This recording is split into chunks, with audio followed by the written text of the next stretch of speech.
본 방송에서 제공하는 투자 정보는 투자 판단에 대한 조언입니다.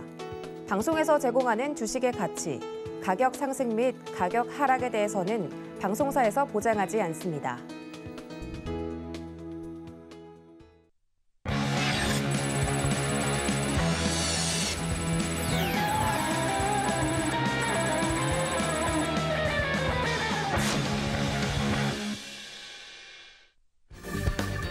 안녕하세요. 커다란 상승 흐름에 올라타는 시간 빅사이클 진행의 손자입니다. 주식은 심리전이다라는 말이 있죠. 그렇기 때문에 무엇보다 자기 자신을 잘 다스리는 것이 중요한데요. 시장의 호재는 부재한 가운데 우크라이나 사태와 긴축이라는 재료를 소화하고 있습니다. 이런 매크로 환경은 증시를 취약하게 만드는 요인이지만 시장은 이제는 이러한 요인들을 또 새로운 변수라기보다는 상수로 인식하면서 내성이 점점 생겨져 나가고 있는 상황입니다. 하루하루 오르내리는 시장 등락에 일희일비하기보다는 앞으로 큰 흐름을 보는 투자 방법부터 또 좋은 기업을 알아보는 법까지 저희가 준비해 왔으니까요. 끝까지 함께 하시면서 또 상승 업종 그리고 탑픽 종목까지 모두 챙겨가시기 바라겠습니다. 그럼 오늘 함께할 파트너님 바로 소개해드리도록 하겠습니다. 네, 오늘은 부드러운 카리스마로 시장 흐름을 명확하게 짚어주는 분이죠. 이용준 파트너님과 함께합니다. 반갑습니다. 안녕하세요. 네, 반갑습니다. 먼저 시청자분들께 인사 한 말씀 부탁드릴게요. 네, 여러분 안녕하세요. 이용준입니다. 일주일 만에 뵀는데요. 너무 반갑고요. 오늘 최근에 들어 시장도 양호하고 테마주 흐름의 강세이지만 이럴 때일수록 주도주의 흐름들을 확인하셔야 될 것 같습니다. 오늘의 빅사이클에서는 제가 중장기로 볼 수 있는 주도주 종목을 한 종목 가지고 왔으니까요. 영상 끝까지 확인하시고 내용 들으시면 1시간 동안 정말 많은 도움이 되실 것 같습니다. 네, 오늘은 또 어떤 상승 업종과 탑픽 종목을 골라와 주셨을지 궁금해지는데요. 방송 중에도 또 방송 이후에도 파트너님과 소통하실 수 있는 창구 안내해 드리도록 하겠습니다. 노란톡 들어오시면 되는데요. 샵 0082번으로 이용준이라고 파트너님의 성함 3글자 적어서 문자 보내주시면 저희가 참여 가능한 링크 바로 보내드리도록 하겠습니다. 그리고 하단으로 나가고 있는 QR코드 핸드폰 카메라 켜서 스캔하셔도 또 바로 입장하실 수 있으니까요. 들어오셔서 많은 정보 챙겨가시기 바라겠습니다. 그리고 유튜브에 서울경제TV 검색하시고 실시간 방송 들어오시면 또 채팅창 통해서 소통 이어가고 있으니까 또 많이 함께해 주시면 좋을 것 같습니다. 네, 그럼 먼저 오늘 마감 시황부터 살펴보도록 하겠습니다. 오늘 주요 아시아 시장은 등락이 엇갈린 가운데 우리 시장은 그간 셀코리아에 나서는 외국인이 매도폭을 줄이면서 사흘 만에 상승 전환했습니다. 먼저 코스피부터 보시죠. 기관의 매수세에 힘입어서 2,700선 회복했는데요. 전 거래일 대비 0.95% 상승한 2,718선에 거래를 마쳤습니다. 외국인은 장중 순매수하다 막판 매도폭을 키우면서 10일 연속해서 매도 행진을 이어갔는데요. 개인도 오늘은 물량을 덜어냈습니다. 네, 간밤새 미국 필라델피아 반도체 지수 상승 훈풍과 반도체 투자 기대감이 반영되면서 오늘 유가증권 시장에서 모처럼 반도체 종목들이 힘이 좋았는데요. 이어서 코스닥 지수도 확인해 보도록 하겠습니다. 코스닥은 1.45% 오른 931선의 장을 마감했는데요. 기관과 외국인이 쌍끌이 매수에 나서면서 지수 상승을 견인했습니다. 네, 코스닥에서는 음식료 업종이 어제에 이어서 4% 가까이 오르면서 가장 강했고 반도체 그리고 IT 하드웨어 업종이 뒤를 이었습니다. 네, 이어서 원달러 환율도 살펴보시죠. 네, 미국의 10년물 국채금리가 3년 들어 최고치까지 껑충 뛰어 오른 데다 달러화 강세가 지속되자 원달러 환율도 사흘 연속 상승했는데요. 오늘은 지난달 15일 이후 가장 높게 오른 1,236원 9전에 문을 닫았습니다.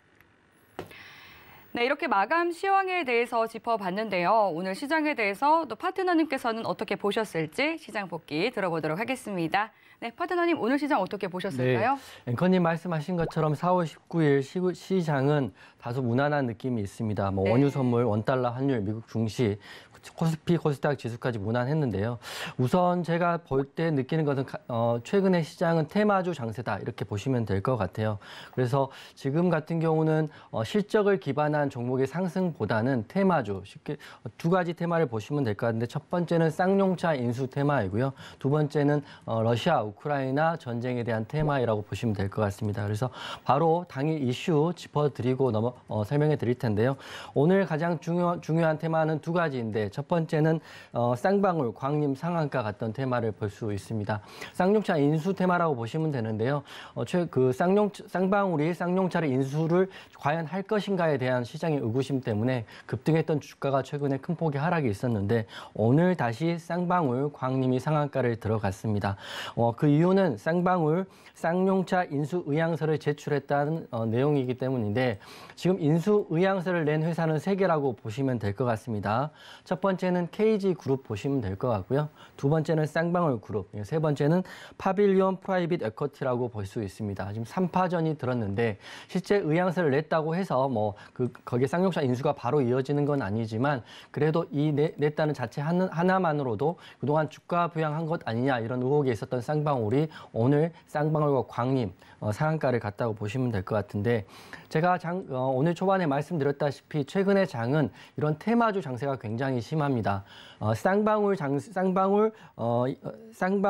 인수 테마하고요. 그리고 러시아, 우크라이나 테마인데 러시아, 우크라이나 테마는 식품 테마, 사료 테마, 그리고 수산물 테마 이렇게 보시면 될 것 같고요. 두 번째 이슈는 제가 방금 말씀드렸다시피 러시아, 우크라이나 테마인데요. 오늘 이지바이오라는 종목이 상한가를 들어갔습니다. 그전 동안 상한가를 가지 않았었는데 사료주가 현대사료, 한일사료가 상한가를 갔을 때도 다소 미적지근한 모습을 보였던 이지바이오가 오늘 이지홀딩스랑 급등이 나와 있는데 화면에 보이시는 것처럼 이슈는 한 가지입니다. 이지홀딩스가 미국 대형 사료업체 FMC 지분 인수를 전량했다 이렇게 보시면 될 것 같은데 사실은 이 내용이 2022년 1월 22일 날 이미 나왔던 기사입니다. 지금 오늘이 4월 19일이니까요. 3월 22일 날 이 기사가 나서 한번 급등해서 윗골을 달았지만 오늘 다시 이 기사가 나오면서 상승이 나왔는데 이런 걸 볼 때 테마주의 흐름은 올리는 사람 마음이다 이렇게 생각하시면 될 것 같아요. 왜냐하면 현대사료, 한일사료가 이미 급등이 나와 있기 때문에 아직 오르지 않은 사료주 중에 이지홀딩스, 이지바이오, 우리손 FNG, 팜스토리까지 다소 약했던 사료주를 세력들이 공략한 게 아닌가 싶고요. 오늘 상한가를 굳혔기 때문에 내일 흐름도 좋아 보이는데 다소 2등주, 3등주 느낌이 강하기 때문에 절대 추격 매수하지 마시고요. 제가 오늘 말씀드릴 탑픽 종목에 집중하셔가지고 차분하고 안정된 매매하시길 바라겠습니다. 이상입니다. 네, 여기까지 또 오늘 시장에 대해서 복귀 말씀해 주셨습니다. 그럼 미래를 보는 눈 빅사이클, 앞으로 수익을 안겨주게 될 상승 업종에 대해서 알아보도록 하겠습니다. 화면 통해서 만나보시죠. 네, 오늘의 상승 사이클 업종 항공과 도심 항공교통을 선택해 주셨습니다. 업종 전망과 탑픽 종목까지 파트너님과 함께 자세하게 짚어보겠습니다. 네, 탑픽 종목은 업종에 대한 이야기를 나눈 뒤에 주인공은 마지막에 등장하는 것처럼 마지막에 공개가 되니까 끝까지 함께해 주시기 바라겠고요. 먼저 업종에 대해서 파헤쳐 보도록 하겠습니다. 네, 그러니까 항공, 리오프닝 관련주다라고 볼 수가 있을 것 같습니다. 안 그래도 이 최근 항공주 주가뿐만 아니라 또 이런 비행기 티켓 가격들도 고공행진하고 있다라는 소식을 제가 봤었는데 저도 정말 이제는 좀 사회적 거리두기도 해제가 됐고 저도 여행 너무 가고 싶다라는 생각이 들더라고요. 그런데 오늘 이제 항공 업종이 아니라 거기에 더해서 도심 항공교통이라고 좀 핀셋으로 콕 집어서 세분해 주셨는데 좀 자세하게 이유를 설명해 주시죠. 오늘 제가 갖고 온 이슈가 사실 어떻게 보면 광범위한 느낌인데 실제적으로 보면 아주 세분화한 내용이라고 보시면 될 것 같고요. 리오픈 같은 경우는 너무 광범위한 내용이고 관련주들이 너무 많기 때문에 리오픈 중에 항공이고요. 그중에 도심 항공교통에 관련된 내용으로 설명해 드리고 영상 후반에는 탑픽 종목을 한 종목을 딱 찍어 드릴 테니까요. 여러분들은 과연 내가 이걸 매수해도 되는지 한번 기준을 세우시는데 한 시간을 집중해서 보시면 될 것 같은데 제가 이제 오늘부터 지금 시작해 볼 텐데 먼저 화면 한번 띄워주시면 제가 설명을 좀 드리겠습니다. 네. 지금 화면 왼쪽에 보이는 게 보라카이 해변이고요. 오른쪽에 보이는 게 드론 택시입니다. 에어 택시라고 하는데 저게 지금 한강이거든요. 한강 위에 2020년 때 드론 택시가 떴던 시연했던 장면을 지금 캡처한 모습입니다. 지금 이 두 가지의 큰 테마를 가지고 있는 종목군이 있기 때문에 오늘 갖고 나온 거고요. 먼저 리오픈 항공에 관련된 내용을 설명을 해드리고 그다음에 도심 항공교통을 설명을 해드리고요. 오늘 탑픽 종목까지 한번 끌어내 보겠습니다. 먼저 다음 페이지 가면 네. 지금 리오픈 항공 테마 지금 보시는 게 인천공항 화면인데요. 이게 어제 화면이라고 제가 알고 있는데 사람들이 이제 국제여행을 가기 위해서 서두르는 모습이고요. 그동안 가지 못했던 친구들과 가족들과 또는 연인들과 해외여행을 가기를 지금 준비하고 있다고 보시면 될 것 같습니다. 사회적 거리두기 전면 해제가 됐고요. 2022년 4월 18일 어제죠. 이게 전면 해제가 됐고 기간으로 하면 저희가 2년 1개월 만에 일상 회복이 됐다고 보시면 될 것 같아요. 그동안 친구도 만나지 못하고 여행은 말하지 못, 여행을 갈 수도 없었고, 그리고 집에만 있었고, 이런 상황이었는데, 해제가 되면서 아직도 코로나에 대한 두려움은 없지는 않지만, 그래도 너무 다행스럽게 해외여행도 갈 수 있고요. 국내 여행도 갈 수 있고, 비행기도 탈 수 있는 상황이 됐습니다. 그래서 해제 내용을 주로 좀 보시면, 첫 번째는 사적 모임 인원 제한이 폐지됐고요. 인원의 제한이 없기 때문에, 누구를 만나도 되고, 어떤 사람들과 많이 만나도 된다, 이렇게 보시면 될 것 같고, 다중이용시설 영업시간 제한이 폐지됐습니다. 식당, 헬스클럽, 사우나 다 다닐 수 있다 이렇게 보시면 될 것 같고요. 마지막으로 행사 집회 인원 제한도 폐지됐기 때문에 이제 위드 코로나 정상 생활로 복귀했다고 보시면 되는데 이게 2년 1개월 만에 일상 회복이라고 보시면 될 것 같아요. 그리고 리오프닝 됐기 때문에 가장 큰 수혜를 받는 게 여러 가지 업종이 있겠지만 실제적으로 이제 비행기를 탈 수 있다 이렇게 보기 때문에 항공주 테마를 관심 있게 봐야 된다라고 제가 지난주부터 말씀을 드렸고요. 그리고 다음 페이지 한번 보시면 네. 이제 한 3장 정도에서 이제 그 리오픈 항공 테마가 왜 핫한지를 제가 설명을 해드릴 텐데 지금 보이는 배가 사이판에 떠 있는 배입니다. 사이판 가보셨는지 모르겠지만 사실 저도 사이판 안 가봤는데 괌이나 보라카이를 가보면 이런 느낌이 있을 거예요. 그래서 이런 넓은 바다에서 배에서 피싱도 하고요. 스노클링도 하고 이렇게 하면서 정말 즐거운 시간을 이제 가질 수 있다 이렇게 보시면 되는데 이제 특히 해외여행을 많이 가는 그 포지셔닝된 타겟층이 있습니다.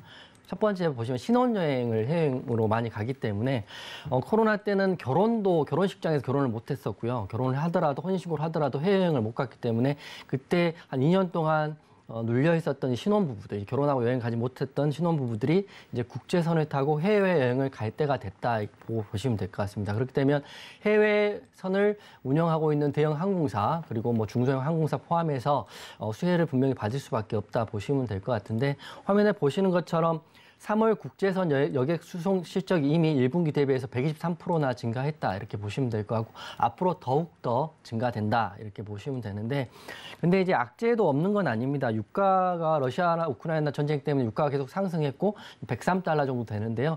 근데 유가에 대한 부분은 사실은 항공사에서 부담하는 게 아니라 보통 티켓 가격에 전가시킨다 이렇게 보시면 되기 때문에 항공사는 사실은 큰 피해가 없다 이렇게 보시면 될 것 같아요.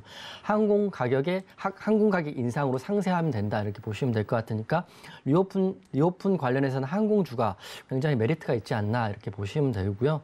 그리고 해외 출장도 사실은 굉장히 많이 가는 나라 중에 하나입니다. 하지만 이런저런 이유로 공무원들은 대부분 출장을 못 갔을 것 같고요. 그리고 대기업 직원들도 주재원들도 특별한 일 아닌 이상은 해외 출장을 거의 미뤘다고 합니다. 그래서 이제 미뤘던 해외 출장 그래도 랜선으로 화면을 보고 대화할 수 있는 건 한계가 있다고 보거든요. 왜냐하면 그 사람의 제스처, 성향 이런 것들을 확인하기 위해서 직접 만나보고 대화를 해야 되기 때문에 미뤘던 해외 출장도 시작됐다.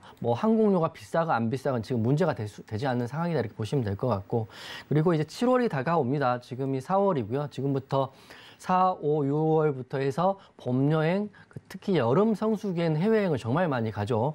시원한 바다에서 스노클링도 하고 싶기 때문에 국제선 운항 편수를 7월에는 516편 증가했다. 이렇기 때문에 항공주들 흐름 앞으로 좀 지켜봐야 될 것 같습니다. 그리고 다음 페이지 좀 보면은 마지막 항공주가 좋은 많은 내용 중에 마지막 내용인데요.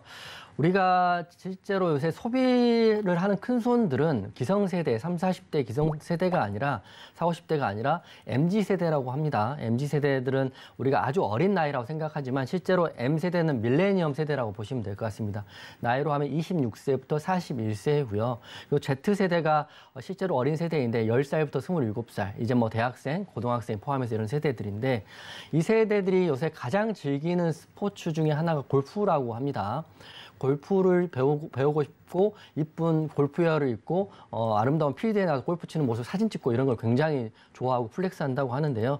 MZ세대 키워드는 해외여행이고 골프이고 패션이라고 하는데 이 세 개의 큰 손들이 MZ세대라고 합니다. 뭐 부모님들 입장에서는 어리고 이쁜 아들, 딸들이 골프웨어를 사고 싶어하고 골프를 배우고 싶다고 하면 허용되는 범위에선 잘 사주는 게 사실이거든요. 그렇기 때문에 MZ세대들이 또 리오픈 항공 테마의 핵심 수요층인데 요새 가장 많이 인스타그램 같은 거 보면 가장 많은 사진 중에 하나들이 이쁜 골프 옷을 입고 해외여행 가서 거기서 골프 라운딩을 하는 모습을 찍어 올리는 게 가장 큰 플렉스라고 한다고 합니다. 그렇기 때문에 해외여행은 앞으로 더 증가될 수 있고 수요층들은 더 MZ세대까지 내려와 있다 보시면 될 것 같고 MZ세대 마지막 키워드가 욜로족인데요. 저는 사실 욜로족을 이렇게 좋아하진 않습니다. 앞으로 열심히 뭐 이렇게 일하고 열심히 자기 개발해야 된다는 생각을 하는데 욜로도 어느 정도는 의미가 있는 게 지금 당장의 즐거움을 위해 소비를 한다 이런 거라고 합니다. 반대는 파이어족 열심히 일해서 나중에 노후를 준비한다고 있지만 이 두 가지 족들이 MZ세대의 키워드라고 합니다. 절반은 욜로, 절반은 파이어족 이런 느낌이기 때문에 욜로족들한테는 해외여행이 개시되면서 해외여행을 가서 골프 이쁜 옷을 입고 골프 치는 모습을 플렉스하면서 인스타에 올리는 그런 것들을 하려고 하기 때문에 항공 테마는 앞으로 더 오를 수밖에 없다 이렇게 보고 있습니다. 네. 그리고 저는 이제 국제 유가를 비롯해서 좀 에너지 가격이 일제히 급등했기 때문에 이런 부분이 또 항공업에 어떤 리스크가 있지 않을까라고 생각을 했었는데 또 앞서서 말씀해 주셨죠. 이제 가격을 인상하면서 좀 상쇄가 될 것이다 이렇게 짚어주신 그 부분이 그래서 또 비행기 티켓 가격이 좀 수요가 몰려서 저는 비싸졌다라고 생각을 했었는데 국제 유가 또한 폭등을 했기 때문에 맞습니다. 또 티켓 가격도 비쌀 수밖에 없겠구나라고 생각했습니다. 그렇죠. 예전에 제가 이제 다른 회사 다닐 때 해외 출장을 할 때 보면 출장을 할 때 티켓팅을 할 때 먼저 견적서를 받거든요. 그러니까 우리가 저는 이제 공공기관에 다녔었는데 여러 회사에서 견적서를 그러니까 항공 여행사에 받으면 인보이스에 금액이 토탈 금액도 썼지만 그 사이에 유류 할증료라고 써져요. 근데 그걸 항상 물어보죠. 그럼 이게 출국을 할 때 바뀝니까? 물어보면 변동사항이 있습니다라고 말을 합니다. 그렇기 때문에 우리가 항공 티켓에는 유류 할증료라는 게 포함되어 있는데 유가가 내려가면 그게 내려가는 가격이고요. 유가가 올라가면 올라가기 때문에 하지만 항공사 입장에서는 유류 할증료라는 부분을 고객에게 전가시킬 수 있기 때문에 저는 유가 인상은 크게 항공사의 매출에는 부담되지 않는다 이렇게 저는 생각을 하고 있고 그렇게 보시면 될 것 같습니다. 네. 그럼 이제 항공업에 대해서 좀 일반적인 이야기를 나눠봤는데 오늘 이 도심 항공교통을 덧붙여 주셨단 말이죠. 이 도심 항공교통은 조금은 낯설기는 한데 이 도심 항공교통에 대해서 좀 자세한 설명 부탁드릴게요. 사실은 도심 항공교통이라고 해서 좀 어려운 용어잖아요. 근데 이제 사진을 보시면 할 수 있을 거예요.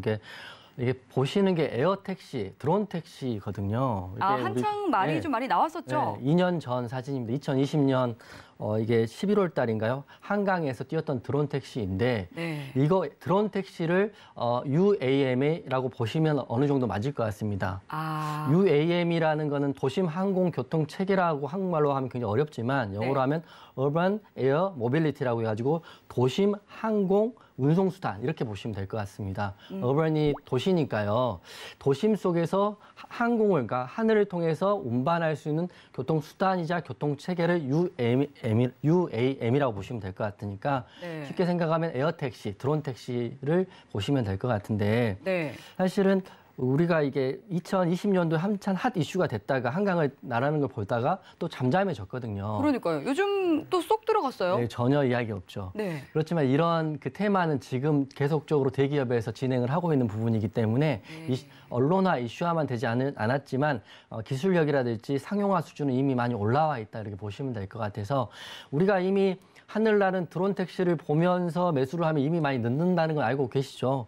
알기 전에 매수를 하셔야 된다 해서 제가 제가 오늘 준비를 한 거고 네. 우리가 모른다고 해서 이게 진행이 안 되고 있었던 건 아니거든요. 물론 2020년 이 드론 택시를 보고 그 이후에는 사실 언론이나 어떤 곳에서도 주목을 하지 않았기 때문에 끝났다 이렇게 생각할 수 있는데요. 이미 CES 미국 그 전시회 같은 경우는 이미 드론 택시가 나와 있고 거기서 또 시연도 했기 때문에 충분히 진행하고 있다 이렇게 보시면 되고요. 정의는 제가 말씀드렸습니다. UAM은 도심 속에서 대중항공 교통 체계 또는 교통수단이라고 보시면 되는데 이게 우리가 쉽게 생각했을 때는 이걸 타고 날르면 되는다 이렇게 쉽게 생각할 수도 있지만 이 드론 택시 또는 에어 택시를 타고 가기 위해서는 정류장도 필요할 것이고요. 항공 관제도 필요할 것이고 또 항공 위에 도로도 필요할 것이고 모든 사업을 개발해야 된다 이렇게 보시기 때문에 신성장 사업이라고 보시면 되고 파생되는 사업들이 어마어마하다 이렇게 보시면서 오늘 내용을 들으시면 될 것 같습니다. 이게 왜 추진되는지 배경을 또 설명을 드릴 텐데요. 네. 먼저 추진되는 배경은 여러분들 서울에 사시는 분들은 특히 아시겠지만 출근할 때 저는 지하철을 타고 출근하긴 하지만 저는 차를 집에서 지하철역까지 가서 지하철역 주차장에 놔두고 지하철을 타고 출근합니다. 왜냐하면 차를 가지고 서울을 운행하는 것 자체가 너무 비효율적이고요. 시간도 너무 많이 들기 때문에 감당이 안 돼서 이렇게 하는데 지금 보시면 우리나라만 보더라도 이 핵심 용어는 메가시티라는 용어를 생각하시면 되는데요. 메가시티라는 건 한 도시에 1,000만 명 이상의 인구가 있다고 보시면 될 것 같아요. 서울을 보시면 되는데 우리나라 인구가 5천만 정도 되니까요. 거기에 1,000만 명, 거의 5분의 1 정도 인구가 있고 서울 위성도시까지 하면 훨씬 더 복잡하다고 보시면 되는데 서울로 출근하는 위성도시, 경기도에 있는 사람들까지 포함하면 서울은 항상 교통체증이 심합니다. 그리고 표에 보시는 것처럼 이게 단순히 끝날 게 아니라 2050년까지는 도시화율이 지방화율을 훨씬 초과하기 때문에 도시화가 68.4%까지 올라가기 때문에 도시의 인구는 자꾸 모이고요. 지방의 인구는 자꾸 줄어드는 현상인 메가시티라고 보시면 될 것 같아요. 그리고 2050년까지는 전 세계적으로 도시 인구는 68.4%까지 증가한다. 그런다는 건 교통체증이 더 심각해지고요. 매연 그리고 소음 문제도 계속 발생할 수밖에 없습니다. 그래서 마지막으로 제가 드론 택시, 에어 택시를 지금 오늘 설명해드릴 이유가 마지막 이건데 첫 번째는 사진 보이시죠? 제가 이제 이게 어제 기사에 나왔던 사진인데요. 극심한 교통체증이 우리나라 현실입니다. 여러분 다 아시죠? 출근할 때 여기서 여기까지 가는데 30-40분은 기본이고요. 트래픽 잼이 걸릴 때는 1-2시간도 많이 걸린다고 보시면 될 것 같습니다. 그래서 지하철들을 많이 이용하는데 지하철도 사실은 엄청나게 지옥철 같이 되죠. 그래서 교통체증이 첫 번째 문제이고 두 번째는 경유차, 휘발유차가 다소 줄어들고는 있지만 이로 인해서 극심한 매연으로 인한 환경오염 문제도 사실은 두 번째 문제입니다. 탄소 중립화를 하고 있는 상황에서 환경오염 문제도 사실은 UAM이 빨리 도입돼야 되는 상황이고 세 번째는 지금 친환경 전기에너지 사용해서 사업을 진행을 하고 있기 때문에 UAM 같은 경우는 에어택시 같은 경우는 전기를 이용한 사업이기 때문에 이것도 그 일환으로 보시면 될 것 같고요. 그리고 도로 주변에 사셨던 분들은 아시겠지만 굉장히 도로 옆에는 시끄럽습니다. 왜냐하면 자동차가 내연기관이기 때문에 자동차 시동 소리, 크락션 소리 시끄러운 것 굉장히 큰데 UAM을 통해서 이런 소음 문제도 어느 정도 해결할 수 있다 보시면 될 것 같고 그래서 들어오기 전에 PD님이 물어보더라고요. 그러면 차라리 도로를 더 만들고 지하철을 더 뚫으면 어떻겠느냐 이렇게 말씀하셔가지고 제가 이런 답변을 드렸습니다. 기존 도로를 넓히고요. 기존 지하철을 다시 뚫는 데는 엄청난 인프라 구축 비용이 든다 이렇게 보시면 될 것 같아요. 한두 푼이 드는 게 아니고 이게 다시 인프라 사업을 해야 되기 때문에 도로를 다시 막고 도로를 넓히고 또 지하를 다시 뚫고 지하를 잘 뚫다 보면 또 지반이 약해져 또 지방이 무너지기도 하고 이런 문제들이 있기 때문에 더 이상 서울에서 지하철을 뚫는다 이런 것보다는 UAM 사업을 도입해서 그러니까 하늘을 이용해서 운송하는 게 어떻겠느냐를 생각이 되는 거고요. 그래서 제가 하나의 그 사례를 하나 가져왔는데 한번 보시면 네. 캐나다 밴쿠버의 사례입니다. 제가 그 대학교 다닐 때 캐나다 밴쿠버에서 유학생을 한 적이 있는데 네. 지금 보시는 배가 캐나다 밴쿠버에 있는 시버스라는 배이고요. 이게 10분 간격으로 사진에 보시는 노스 밴쿠버와 다운타운 밴쿠버를 연결해주는 배입니다. 이게 금액도 버스 요금만큼만 내면 되신다고 보시면 될 것 같고요. 그래서 캐나다 같은 경우는 그림에 잘 나왔는지 모르겠지만 노스 밴쿠버에서 다운타운 밴쿠버를 가려면 이렇게 차로 가면 이렇게 돌아서 이렇게 쭉 가야 되는 거거든요. 그러니까 배를 통하지 않으면 차로 가면 40분 정도 가는 거리를 버스를 내려서 바로 환승을 해서 이 C버스를 타고 노스밴에서 다운타운 밴쿠버 가면 10분 정도면 갈 수 있다. 금액도 버스 요금에서 엑스트라 차지만 하면 된다. 이렇게 보시면 될 것 같으니까 이런 교통체증 극복한 사례를 보면 나라에 맞게 지형에 맞게 이런 그 획기적인 교통수단은 필요하다 이렇게 생각했기 때문에 UAM 하늘을 통한 교통수단은 우리나라에는 좀 필요하다 이렇게 생각되고 이미 대기업에서는 시작을 하고 있다 이렇게 보시면 될 것 같습니다.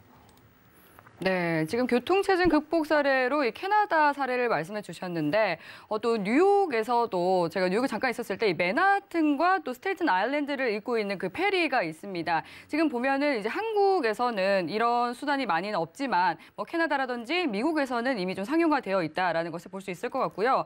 또 지금 서울은 인구 밀집도가 워낙 높다 보니까 교통체증이 말씀해 주신 것처럼 굉장히 또 심한데 이런 부분이 좀 상용화가 된다면 교통체증 부분도 해소가 될 수 있을 것 같아서 좀 좋겠다라는 생각이 들었습니다. 하지만 우리나라 같은 경우는 아직까지는 많이 널리 좀 퍼져 있지 않기 때문에 조금은 낯설기는 하거든요. 좀 상용화가 될 수 있을까라고 생각이 들기도 하고 또 지금 또 우리나라는 좀 굉장히 땅이 좁기도 하잖아요. 맞아요. 그래서 상용화가 될 수 있을까라는 생각도 그렇습니다. 드는데 우리나라에는 만약에 상용화 된다면 뭐 어떻게 상용화 될 수 있을까요?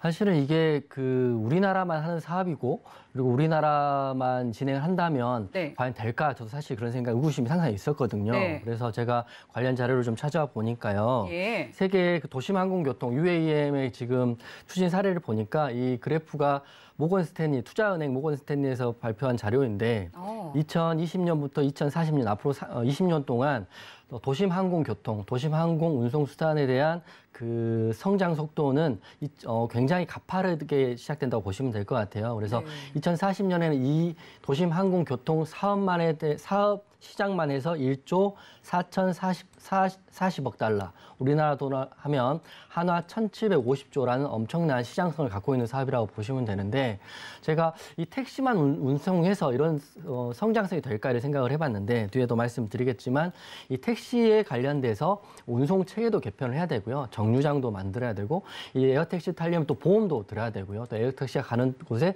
숙박업소도 만들어야 되고 우리가 적당한 예일지 모르겠지만 카카오라는 회사가 성장하게 된 게 카카오톡 하나로 성장을 한 거잖아요. 그러니까 카카오톡이 편하면 카카오톡을 많이 사용하면 카카오톡에서 선물도 보내고 카카오톡으로 택시도 보내고 카카오톡으로 은행도 들고 적금도 들고 이런 개념으로 보시면 될 것 같아요. 그러니까 대기업들이 다 이런 것을 생각을 하고 신성장 사업으로 전 세계적으로 생각을 하고 있는 사업이다 이렇게 보시기 때문에 2040년에는 어마어마한 금액이죠. 1,750조 원 정도의 시장 규모가 예상된다 이렇게 보시면 될 것 같아요. 그래서 앞으로 근데 과연 이게 될까? 여기서 저희가 이제 생각의 전환을 해야 되는데 제가 한번 이야기를 해드릴 테니까 여러분들이 생각을 해보시고 이게 될까 안 될까의 기준은 이제 여러분의 몫인 거거든요. 근데 시장의 흐름과 애널리스트의 보고서 그리고 전 세계적인 추세는 이렇다라는 걸 제가 오늘 말씀을 해드리겠습니다. 네, 다음 페이지를 말씀드리면 이제 여러분이 궁금하실 거 아니에요. UAM 드론 택시 타고는 싶은데 이게 정말 될까라고 이제 저한테 물어보고 싶을 거 아니에요. 그래서 제가 더 준비를 했죠. 그래서 준비를 했는데 우리가 생각하는 것보다 훨씬 빨리 지금 진행되고 있다고 보시면 될 것 같습니다. 올해가 2022년인데요. 지금 목표치는 2025년에 상용을 하겠다라고 지금 발표를 한 상태거든요. 2025년이면 3년밖에 안 남은 건데 물론 어느 정도까지는 뭐 완벽한 상용화는 아니겠지만 그래도 2025년에는 하늘에서 에어택시를 볼 수 있는 상황이 될 수 있을 것 같다는 생각이 드는데 왜 그러냐면 도심항공교통수단에 지금 진출한 회사들을 보시면 우선 해외에서는 보잉, 에어버스라는 항공기 회사가 이미 진출해 있고요.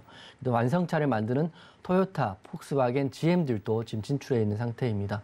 근데 우리나라들도 보면 이게 뭐 신뢰가 될지 실제 사례가 될지 모르겠지만 남들이 다 신성장 사업을 진출하는데 우리만 아니야라고 해서 대기업들이 도태되면서 무너지는 사례가 종종 있거든요. 근데 대기업들이 이미 선점하고 있는 걸로 봐서는 진행되고 있다 이렇게 보시면 될 것 같고 그래도 2025년에는 내가 타지는 않더라도 한강에서는 에어택시를 볼 수 있는 거 아니냐 이렇게 생각할 수 있는 거거든요. 그래서 그림 보시면 한화라고 써졌죠. 한화에서 만든 에어택시 그림인데 우리나라 세부 현황 같은 경우는 국내에서는 우선 자동차 완성체 업체 현대차가 여기 지금 들어와 있고요. 그다음에 한화 시스템이 들어와 있고, 그리고 대한항공이 현재 들어와 있습니다. 여기에 이제 주제가 나가는데, 먼저 현대차 같은 경우는 이미 미국 우버사가 그거잖아요. 차량 공유 서비스를 하는 미국 회사인데, 거기와 이미 MOU를 체결해서 이 UAM을 지금 계속 발전하고 있다, 이렇게 보시면 될 것 같고, 하나 시스템은 우리가 알다시피 방산업체이자 우주항공 산업을 하는 회사입니다. 그런 기술력이 굉장하기 때문에 이미 시제품을 만들어가지고요. 지금 테스트를 하고 있다, 이렇게 보시면 될 것 같고, 마지막으로 대한항공인데, 대한항공은 여객선을만 이렇게 운항한다, 이렇게 생각하실 수 있는데, 대한항공 같은 경우는 이미 그 UAM을 만들기도 하고요. 또 운항 통제 시스템의 노하우가 우리나라 최고로 많은 대기업이라고 보시면 될 것 같아요. 그래서 우리나라 같은 경우는 아무래도 이 신성장 사업은 크나큰 자본을 필요한 사업이기 때문에 미국도 대형 회사, 또 우리나라도 대기업들이 지금 들어와 있다, 이렇게 보시면 되고, 지금 왼쪽에 있는 그림이 아닙니다. 이렇게 똑같이 생긴 시연 제품을 하나에서 만들고 지금 시연 테스트하고 있다, 이렇게 보시면 될 것 같고요. 그래서 제가 사진을 준비했습니다. 다음 보시면. 네. 네. 지금 왼쪽에 있는 게 현대에서 만든 SA1 에어 택시이고요. 미국 CES에 미국 CES에서 보여줬던 보여줬던 택시인데, 그리고 오른쪽에 있는 건 한화 시스템에 만든 에어 택시입니다. 둘 다 한화라고 이쪽은 한화, 이쪽은 현대라고 보시면 되는데, 지금 두 회사에서는 이미 시험품을 만들었고요. 그러니까 쉽게 말하면 이미 제품 만들어져 있다. 하지만 이걸 상용화하기 위해서는 그 다음 절차인 제가 말씀드렸다시피 비행체는 됐고요. 이제 타려면 보험이 필요할 것이고, 또 이걸 이게 하늘에 뜨려면 하늘에도 다 우리가 말한 도로가 있다고 합니다. 하늘에 있는 도로 체계도 만들어야 될 것이고, 그리고 안전에 대한 문제도 생각해야 될 것이고, 교통 체계, 또 환경 문제, 그리고 에어버스, 에어택시의 가장 큰 마지막은 자율주행이라고 합니다. 앞에 운전사가 없이 자율주행으로 여기서부터 여기까지 가는 게 최종의 결정이기 때문에 지금 자동차가 하고 있는 최첨단 기술력을 그대로 여기도 도입된다, 이렇게 보시면 될 것 같고요. 그래서 앞으로 한화 시스템, 그리고 현대자동차, 대한항공이 지금 우리나라는 이렇게 집중해서 하고 있는 사업이다, 이렇게 보시면 될 것 같고요. 네. 여기까지 우선 제가 현재 상황을 말씀을 드리겠습니다. 네. 그리고 지금 이제 국내 개발 현황을 제가 좀 덧붙여 드리자면, 이 서울 남산 힐튼 자리에 도심 항공교통의 착륙장이 생긴다라는 소식이 어제 들려왔습니다. 현대건설이 맡게 된다라고 하는데, 이 통신 3사 역시도 도심 항공교통 기술 확보에 너나 할 것 없이 나서고 있다고 합니다. 많은 분들이 잘 알지 못하는 이 신사업이고 또 신기술이기 때문에 오늘 이번 시간 통해서 또 이용준 파트너님의 말씀을 더욱 귀담아 들어주시면 미리 선취매할 수 있다라는 그런 메리트가 있을 것 같은데요. 더 자세한 내용 궁금하다 하시는 분들은 노란톡 들어오시면 되겠습니다. 샵 0082번으로 이용준이라고 파트너님의 성함, 석자 적어서 문자 보내주시면 저희가 참여 가능한 링크 보내드리도록 하겠습니다. 네, 그리고 또 이제 많은 대중이 이용하기 위해서는 이제 또 정류장도 필요할 것 같습니다. 우리 이 국내 시장에 상용화가 되기 위해서는 좀 언제쯤 상용화가 될 수 있을지도 궁금해지거든요. 사실은 저는 2025년의 목표가 좀 너무 급하지 않나 생각이 되고요. 그래서 좀 조사를 해봤더니 한국항공우주센터장 원종호 센터장이 말하기를 실제적으로 상용화 기간은 자기들이 생각했을 때는 2030년대 중반 정도를 보고 있다고 합니다. 그러면 앞으로 10년 정도 더 시간이 있으니까요. 보시면 될 것 같은데, 제품은 이미 나와 있다 하더라도 체계라든지 그리고 정류장 시설도 있어야 될 것 같고요. 그리고 여러 가지 대량 생산이라든지 이런 시연에 대한 문제, 그리고 위험성에 대한 테스트도 해야 되기 때문에 이런 거에 다 갖춰져서 우리가 정말 한강에서 다른 목적지까지 에어택시를 타고 갈 수 있다. UAM 사업을 이용할 수 있다. 이런 거는 2030년 중반이라고 생각을 하는데, 이게 2030년 중반이라고 할지 아니면 실제로 말했던 2025년이 될지는 좀 지켜봐야 되긴 할 것 같습니다. 빨리 되면 될수록 관련 업체들의 주가는 오를 수 있는 거고요. 그리고 거기를 누가 선점하느냐가 핵심이 될 것 같고, 선점하게 되면 그 사업을 하는 회사를 통해서 우리가 또 보험도 들어야 될 것 같고요. 그 회사에 또 타는 운임도 내야 될 것 것 같고 또 그 회사를 통해서 그 회사 그 드론 택시가 에어 택시가 가는 곳에서 또 숙박을 하려면 숙박업소도 예약을 해야 되는 여러 가지 파생적인 경제 활동이 이루어진다고 보시면 되는데 근데 지금 중요한 게 이제 그다음 문제는 정류장이거든요. 네. 이게 기체가 만들어진다고 해서 기체만 띄울 수 있는 문제는 아니고요. 그래서 정류장에 대해 좀 알아봤습니다. 좀 네. 화면에 보여드리면 이게 서울시 자료입니다. 제가 만든 자료는 아니고요. 서울시에서 이제 만든 자료인데 2040년 서울시 도시계획이라는 자료입니다. 왼쪽 상단에 보시면 에어택시 시대가 성큼 다가왔다. 도심 항공교통 운송수단의 도시계획이라고 나와 있는데요. 이게 세 가지 동그라미가 첫 번째 동그라미는 김포공항에 있는 정류장을 만들 거고요. 가운데 동그라미 용산에 있는 동그라미고 그다음에 이쪽에 있는 동그라미 삼성 잠실역에 있는 동그라미인데 이게 서울의 어떻게 보면 메인 자리라고 보시면 될 것 같아요. 그래서 공항을 이 세 군데에 만드는 이유를 봤더니 먼저 김포공항 같은 경우는 인천공항도 있고요. 공항도 있기 때문에 국내외 시설을 이용할 수 있는 공항 정류장이라 이렇게 보시면 될 것 같고 용산역 같은 경우는 서울의 딱 지금 중앙이잖아요. 서울의 중앙이기 때문에 대중교통의 중심. 용산에서는 뭐 여의도도 갈 수 있고 강남도 갈 수 있고 강북도 갈 수 있고 이렇게 됐기 때문에 용산에도 만든다 이렇게 돼 있고요. 그리고 마지막으로는 삼성 잠실역인데 삼성 잠실은 뭐 트레이드 타워도 있고요. 한전부주 현대차도 있고 이러기 때문에 비즈니스 단지에 또 이쪽으로 공항에서 삼성으로 바로 가는 사람들 또 비즈니스를 하는 사람들을 위해서 이렇게 주차장, 쉽게 말 주차장이죠. 정류장을 만들 계획이 있다고 합니다. 2040년 서울시 도시계획은 이미 정류장이 포함되어 있기 때문에 여러분들 이게 우리가 생각하는 공중에 나는 드론 정도 생각하실 게 아니라 이제 정말 체계적으로 어디서부터 어디까지 가고 어디서부터 어디까지 가고 그래서 우리가 생각을 해보잖아요. 정말 이게 빠를까? 정말 가능할까 보면 서울에서는 뭐 용산에서 잠실까지 만약에 트래픽 잼이 걸리면 40분에서 1시간 반 정도 걸린다고 보시면 되는데요. 네. 드론 택시를 타면 10분이면 갑니다. 예, 정류장에서 정류장까지 10분밖에 안 걸리기 때문에 모든 지금 제가 오늘 보니까 드론 택시의 속도가 보통 160km에서 180km 정도 된다 하더라고요. 그러면 서울시에서 경기도 이천, 경기도 광명까지는 10분 정도의 거리면 다 된다고 보시면 될 것 같아요. 그래서 급하고 그리고 트래픽 잼이 걸리고 또 앞으로 전기를 이용한 운송수단을 친환경으로 개발하기 때문에 네. 이게 실용화가 된다 그러면 뭐 지하철보다도 몇 배 빠르고요. 차로는 비할 바 없이 빠르고 깨끗한 교통수단이 된다고 보시면 될 것 같고 이게 대기업들만 지금 이렇게 앞다퉈서 하는 건 아니고요. 서울시 또 국가적인 차원에서도 또 전 세계적인 흐름이 UAM 사업이니까 UAM 관련주들을 한번 뭐 시간이 좀 걸릴 수는 있지만 오르면 오르는 이유를 아셔야 되는 거니까요. 이 섹터를 정확히 파악하고 계셔야 향후에 오래 주식하실 거니까 중장기로 종목들 잡으셔야 될 것 같습니다. 그래서 제가 마지막으로 좀 첨언드리면 정류장을 만들 때는 우리가 쉽게 말하면 아파트 옥상 같은 데 생각하실 거 아니에요. 네. 뭐 삼성 뭐 호텔 옥상도 헬기 정류장이 있는데 근데 드론 택시 같은 경우는 바람이 많이 불면 위험할 수 있기 때문에 실제적으로 지상 정류장이 훨씬 안전하다고 합니다. 그래서 서울시에서는 저기 도심 부근에 드론 택시, 에어 택시를 위한 정류장을 만든다라고 보시면 될 것 같고요. 이제 마지막 내용 말씀드리는데 네. 이제 이 그림 보시면 제가 사실은 영화의 그림인지 알고 봤었는데 네. 이게 실제로 그 슬로바키아에서 그 니트라 공항에 시연했던 에어 택시의 모습입니다.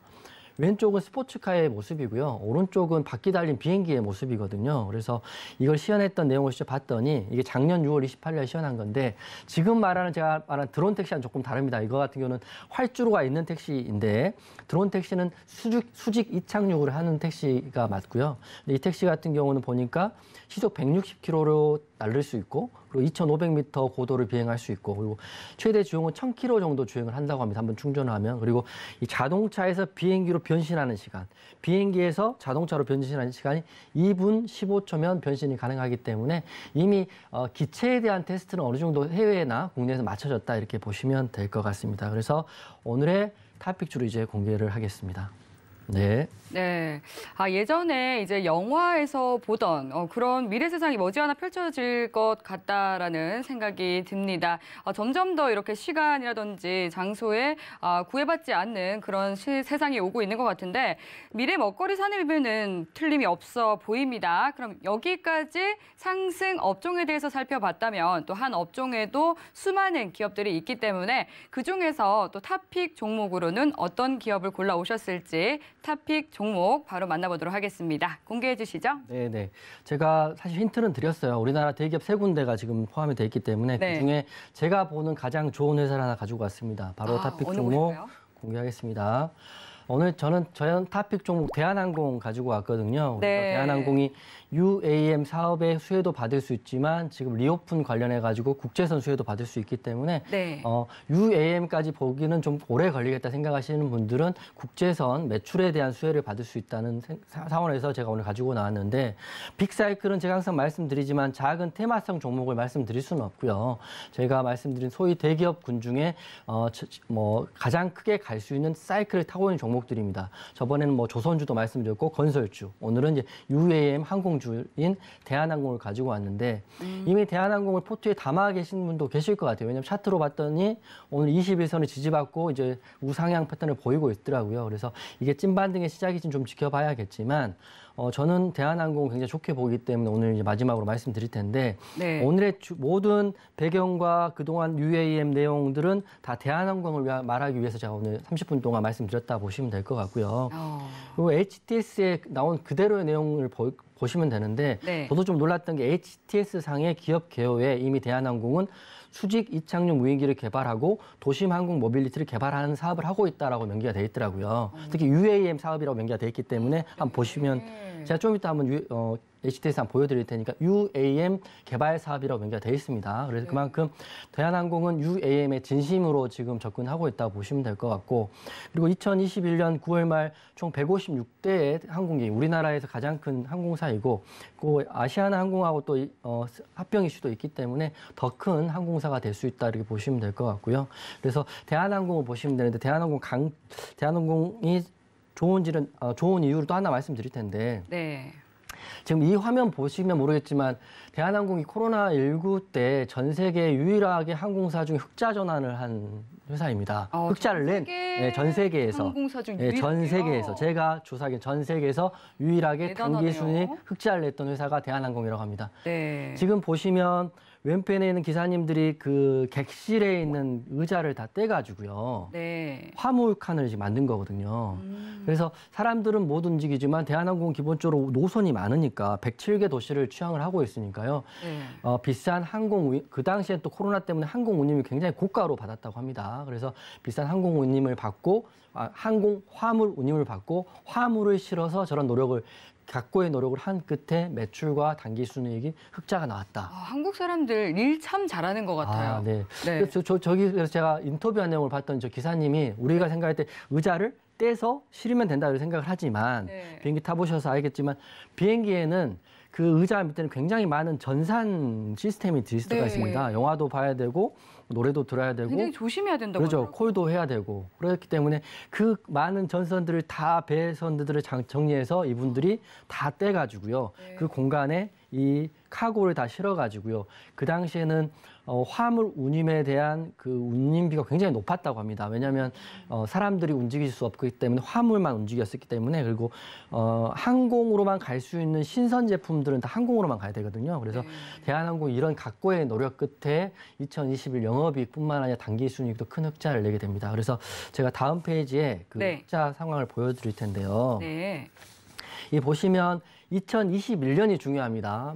그전에도 매출에, 대한항공이 보니까요, 매출은 굉장히 잘 나지만 영업이익과 단기 순이익은 굉장히 작더라고요. 그러니까 영업이익률이 좋지 않은 회사인 것 같은데, 웃긴 게 2020년에는 단기 순이익이 적자였고, 2019년 또 적자, 2018년도 적자, 그전에도 2018년까지 적자였는데 이 적자 상황을 흑자로 바뀐 2021년이거든요. 게다가 영업이익은 역대급이고요. 단기순이익도 역대급으로 5,788억, 영업이익은 1조 4,180억 정도의 흑자 전환을 합니다. 이게 전 세계 유일하다, 저는 이렇게 알고 있는데 이런 각고의 노력을 했던 회사이기 때문에 앞으로 이렇게까지 극복을 한 회사인데 이제 국제선 좋아지고 나면 더 좋아질 수밖에 없고요. 좀 2022년 예상치도 보시겠지만 매출과 영업이익, 단기 수익 다 늘어납니다. 그렇기 때문에 직원들이 나중에 나왔네요. 직원들에게 경영 성과급까지 유일하게 제공했던 회사가 대한항공이라고 합니다. 조금 처음만 부연 설명하면 제 초등학교 친구가 대한항공 지금 부기장님이시거든요. 네네. 그때 그래서 제가 물어봤어요. 우리 동네에 사는데 맨날 집에 쉬면 어떻게 해요? 그랬더니 자기는 그 출근을 항상 한다고 합니다. 화물칸 대형선을 운전해야 되고 네. 물론 예전처럼 그 많은 일을 하는 건 아니지만 출근 일을 해서 일을 하고 있고 그렇죠. 그리고 항공사들은 뭐 그대로 일이 계속 된다 이렇게 말하고 국제선 있더라고요. 비행만 하지 않지 그렇죠. 뭐 출퇴근 한다고 하더라고요. 네, 그러니까 말씀하신 것처럼 이 비행은 하진 않지만 출근해서 교육도 받아야 되고요. 예. 또 화물기를 조종할 수 있는 조종사 라이센스가 있는 조종사들은 그것만 또 일해야 되기 때문에 실제적으로는 일이 계속 있었다. 다만 예전만큼은 없었다 하지만 그 친구는 그렇게 일을 하고 있었다 이렇게 보시면 될 것 같아요. 그 결과가 지금 매출액에 영업이익에 나와 있는 거고요. 그래서 대한항공을 제가 오늘 갖고 왔는데 사실은 악재도 있었죠. 땅콩 해양이라는 악재도 있었고, 네. 대한민국 국민 정서에 안 맞는 일도 있긴 했지만, 그건 그거고, 사실 매출에 대한 이렇게 회사 자체 노력을 하고 있는 건 여러분이 인정할 건 인정하셔야 된다. 그래서 대한항공 강점을 5개로 이제 마지막으로 정리를 한 건데요. 네. 우선 첫 번째는 격리 면제 이후에 그동안 못 갔던 신혼여행 가실 것 같아요. 신혼여행 가시고 또 가족여행 못 가실 분들 가족여행 가실 것 같고, 그리고 출장도 가셔야 될 분은 꼭 가셔야 된다고 생각하거든요. 그래서 네. 출장도 가셔야 되고, 두 번째는 대한항공 정말 힘들었을 때 이제 전환사채를 3천억 규모 2020년 때 발행을 해가지고요. 이미 자금 조달은 어느 정도 완료됐고, 그리고 이제 2022년 2월 22일 날 공정위에서 아시아나항공하고 이제 인수 합병 이슈가 있었잖아요. 조건부 승인이 났기 때문에 이게 되면 세계 10손가락 안에 든 큰 항공사로 다시 재도입한다 이렇게 보시면 될 것 같아요. 그리고 네 번째로는 제가 말했다시피 제가 맞는 것 같아요. 전 세계 유일하게 코로나19 때 흑자 전환에 성공했던 항공사가 대한항공입니다. 정말 우리나라 사람들이 이런 거 보면 대단한 거라고 저는 생각하고 있고요. 그리고 네. 마지막에 UAM 섹터에 대한 강점인데 대한항공은 항공사가 생길 때부터 운항 통제 시스템에 대한 연구를 엄청나게 했다고 생각합니다. 그렇기 때문에 어떤 대기업보다도 운항 통제, 항공에서의 운항 통제 시스템 노하우는 우리나라 또는 전 세계 유일하고 독보적이다 이렇게 생각이 되기 때문에 UAM 사업이 실현화되고 굳이 대한항공이 기체를 만들지 않더라도 대한항공의 인프라가 우리나라 하늘에 들어갈 수밖에 없다 이렇게 생각을 해서 대한항공을 제가 오늘 가지고 왔고요. 네. 그래서 이제 목표가를 이제 말씀을 드릴까 하는데 혹시 더 궁금한 거 또 있으시면. 사실 저는 이제 대한항공이 이렇게 UAM 사업까지 하고 있는 줄은 몰랐는데 이제 우리나라 대표 항공사잖아요. 하지만 이렇게 또 UAM 사업을 하고 있는지는 몰랐는데 오늘 가져와 주셔서 또 그 부분까지도 알게 됐습니다. 그리고 이제 코로나19로 여객 노선이 줄었음에도 불구하고 또 화물 운임으로 또 전 세계 항공사 중에서 유일하게 흑자를 냈다라는 점도 굉장히 좀 자랑할 만한 그런 부분이다라고 또 할 수 있겠네요. 왜냐하면 저희 그 외국인 친구들도 항상 한국인들은 참 일을 잘한다라는 말을 저는 많이 들었었거든요. 맞아요. 근데 이러한 면들만 봐도 좀 반증한다라고 볼 수 있겠네요. 그 인터뷰했던 그 기사님 인터뷰 보니까 얼굴 보면 굉장히 밝으시더라고요. 왜냐하면 힘드실 거 아니에요. 그걸 다 떼고. 근데 그분들 그런 생각할까 이렇게 해서 회사를 살려야 그쵸. 내가 직장을 다닐 수 있고 감사하는 마음으로 다니기 때문에 굉장히 밝은 표정으로 그 전선들을 다 정리하시고 떼면서 인터뷰를 한 걸 보면 참 대단하다. 이런 분들이 있어서 대한항공은 앞으로도 더 좋아질 수 있겠다라는 생각을 했고요. 그래서 그럼 또 그 매수매도 그래서 이제 가장 중요한 목표가하고 매수가인데 그 전에 제가 그 HTS의 기업 개요만 좀 찍어드릴게요. 제가 아까 대한항공 UAM 사업을 하는 처음 알았다 이렇게 말씀했는데 기업 개요에 보시면 그대로 읽어드리면 신규 모델인 수직 이착륙 무인기를 개발하고 있으며 도심 항공 모빌리티 기술 개발에 착수하고 우주 산업 관련 정부 과제를 적극적으로 수행하고 있다라고 기업 개요에 나와 있습니다. 제가 만들어낸 이야기가 아니라는 걸 정확히 아시면 될 것 같아요. 그래서 이제 여러분들이 가장 궁금해할 그래서 얼마까지 가느냐 이게 사실 궁금하잖아요. 그래서 제가 이걸 말씀을 드릴 텐데요. 보시면 근데 가끔은 이러신 분들이 있더라고요. 제가 방송을 하면 물론 감사하고 제 방송을 보고 그 종목을 매수하시고 좋은데 제가 항상 방송 끝에 이런 말을 하거든요. 지금 타점인지 아닌지는 판단하셔야 되고 또 제가 모호하게 말할 때가 있어요. 차트적으로 관점이 아니라고 말할 때가 있는데 무조건 사시고 나중에 말씀하시는 분들이 계시기 때문에 말을 끝까지 들으셔야 되고 저는 중장기 종목이라고 분명히 말씀드리는 겁니다. 그리고 제가 이제 화면에 매수가, 목표가 가지고 나왔는데요. 그리고 목표가는 제가 마음대로 좀 좋아 보여서 더 적고 안 좋아서 안 적는 게 아니고 증권사들의 목표가를 취합해서 제가 올려드린다는 것도, 그리고 저는 팩트 기반으로 말씀드린 전문가라는 것도 말씀드릴게요. 대한항공 향후 목표가인데요. 향후 목표가 평균은 39,750원 볼 것 같습니다. 오늘 주가가 31,350원이니까요. 언제 갈지 모르겠지만 지금 기준에서 27% 정도 상승을 할 수 있는 여력이 있다 보시면 될 것 같고, 한국투자증권은 36,000원, 이베스트는 37,000원, 하나금융은 41,000원, 대신은 45,000원 이렇게 말을 했기 때문에 이걸 근간으로 보시면 될 것 같습니다. 저는 중장기 하는 사람이고 중장기 투자만이 우리들을 부자로 이끌 수 있는 길이 길이라고 생각을 하는 전문가입니다. 그래서 보시면 될 것 같고, 재무제표는 매출액, 영업이익, 시간이 없어서 말씀 못 드리는데 다 좋으니까 보시면 될 것 같고요. 네, 그렇다면 이제 한 줄로 딱 요약해서 요약을 이 대한항공에 대해서 정리를 한다면 어떻게 정리할 수 있을까요? 우선 대한항공에 관심 있으신 분들은 샵 0082 하시고요. 이용준 노란 택방에 들어오시면 좋을 것 같고, 한 줄 요약 드리겠습니다.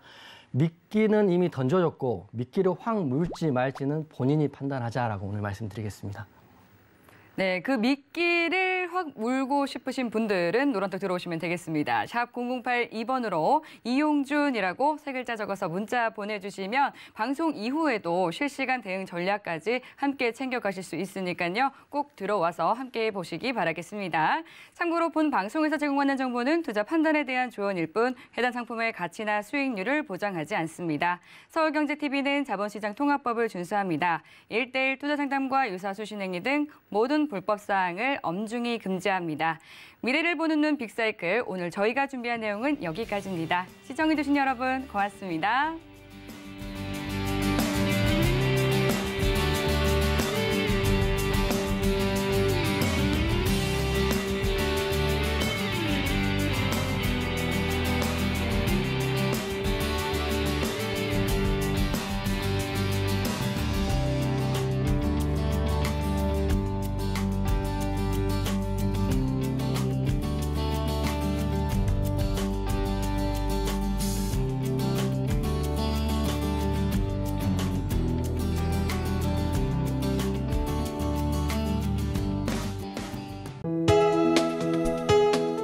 본 방송에서 제공하는 투자 정보는 투자 판단에 대한 조언입니다. 방송에서 제공하는 주식의 가치, 가격 상승 및 가격 하락에 대해서는 방송사에서 보장하지 않습니다.